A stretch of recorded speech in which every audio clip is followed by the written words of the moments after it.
When Scarface hit theaters in 1983, it wasn't just another gangster movie. It was a bold, gritty, and violent reimagining of the American dream. Over time, the film went from controversial to iconic, becoming one of the most quoted and referenced movies in pop culture. But behind its legendary status are some truly weird and fascinating facts that many fans don't know. From shocking behind-the-scenes incidents to hidden Hollywood connections, the making of Scarface is filled with wild stories. So, let's dive into weird facts about Scarface that will forever change how you see this classic film. Al Pacino burned his hand for real. During the intense chainsaw scene, Al Pacino wanted to fully immerse himself in Tony Montana's world of violence and fear. In one moment of raw commitment, Pacino accidentally grabbed a scorching hot gun barrel after firing blank rounds. He ended up burning his hand so badly that he couldn't use it for weeks. Instead of stopping production, Pacino used his other hand for most scenes during recovery, cleverly masking the injury on screen. This painful accident showed just how far he was willing to go for authenticity, proving that Tony Montana's fiery rage wasn't just acting, it was real pain too. The chainsaw scene was even bloodier originally. The infamous chainsaw scene in Scarface still shocks audiences, but the version we see in theaters was actually toned down. Originally, director Brian De Palma filmed it with far more graphic violence, including explicit shots of dismemberment. The MPAA demanded cuts, threatening the movie with an X rating. De Palma cleverly resubmitted the same version multiple times, pretending he had made edits. Finally, he got the rating approval. Ironically, the final cut still feels brutally graphic, proving just how intense the original must have been. This censorship battle turned the chainsaw scene into one of the most infamous sequences in film history. The cocaine was just powdered milk. Tony Montana's drug empire might look like it's built on mountains of cocaine, but in reality, it was powdered milk and baby laxative, used as a substitute. During filming, Pacino was constantly surrounded by the fake substance, and inhaling it caused irritation to his nasal passages. He later admitted that even pretending to snort so much was exhausting. Interestingly, powdered milk was chosen because it looked realistic under the harsh studio lights. So, while Tony Montana may have shouted, "Say hello to my little friend," to bullets, behind the scenes, he was really saying hello to lactose overload.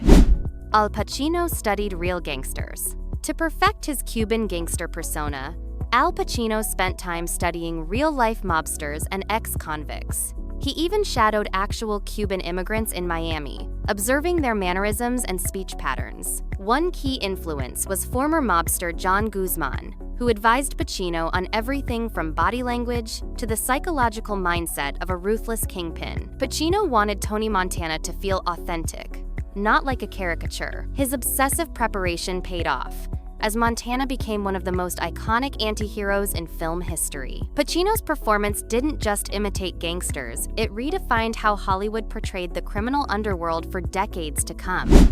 Steven Spielberg directed a scene secretly. Here's a weird Hollywood cameo. Steven Spielberg actually directed a brief moment in Scarface. While visiting the set, Spielberg was invited to step behind the camera during the climactic final shootout. Although Brian De Palma remained in charge, Spielberg directed a short action sequence, adding his own touch to the chaos. It's never officially credited, but Spielberg himself later confirmed his involvement.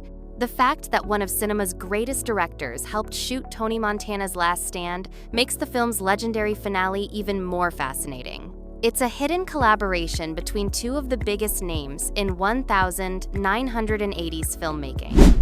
Michelle Pfeiffer almost didn't get the role. Michelle Pfeiffer delivered a stunning performance as Elvira Hancock, Tony Montana's icy and troubled love interest. But she was far from the first choice. Many established actresses turned down the role, worried about the film's violent content and its heavy drug themes. Producer Martin Bregman initially thought Pfeiffer was too inexperienced, but after a tough audition, she won the part. During filming, Pfeiffer lost so much weight to look the part of a cocaine-addicted woman that she often felt faint on set. Ironically, her vulnerability made Elvira more authentic, cementing Pfeiffer's place in Hollywood stardom. Oliver Stone wrote the script while battling addiction. Oliver Stone, who later became a legendary director, wrote the screenplay for Scarface while fighting his own cocaine addiction. Stone admitted that he poured his personal struggles into the script, which is why the story feels so raw and uncompromising. In fact, he moved to Paris to write the screenplay, hoping the distance would help him overcome temptation. His first-hand experience with the dark side of cocaine gave the film its gritty realism. Without Stone's personal battles, Tony Montana's rise and fall might not have felt so disturbingly authentic. The writer's demons directly shaped one of cinema's greatest crime dramas. The movie was hated by critics at first. When Scarface was first released, critics didn't celebrate it as a masterpiece. In fact, many hated it. Reviewers called it disgusting, excessive, and a glorification of drug violence. Some even said it would ruin Al Pacino's career. The graphic violence and constant swearing shocked 1,980's audiences. But over time, the film gained a cult following, especially among hip-hop artists and fans of gangster cinema. By the 1990s, it had transformed into a cultural phenomenon. What was once seen as trashy exploitation is now regarded as a bold, stylish epic about power, greed, and the American dream gone wrong. Tony Montana's accent was based on a real gangster. Al Pacino didn't just invent Tony Montana's unique Cuban accent. He based it on real-life mobster Tony Hernandez, whom he studied while preparing for the role. Pacino carefully mimicked Hernandez's deep, raspy tone and fast-talking style. The result was an unforgettable voice that became one of cinema's most recognizable accents. However, some Cuban communities criticized Pacino for exaggerating stereotypes. Still, his portrayal left a lasting mark on pop culture, with Montana's way of speaking influencing rappers, comedians, and even video games. Pacino turned a studied detail into an immortal performance that continues to echo through entertainment today.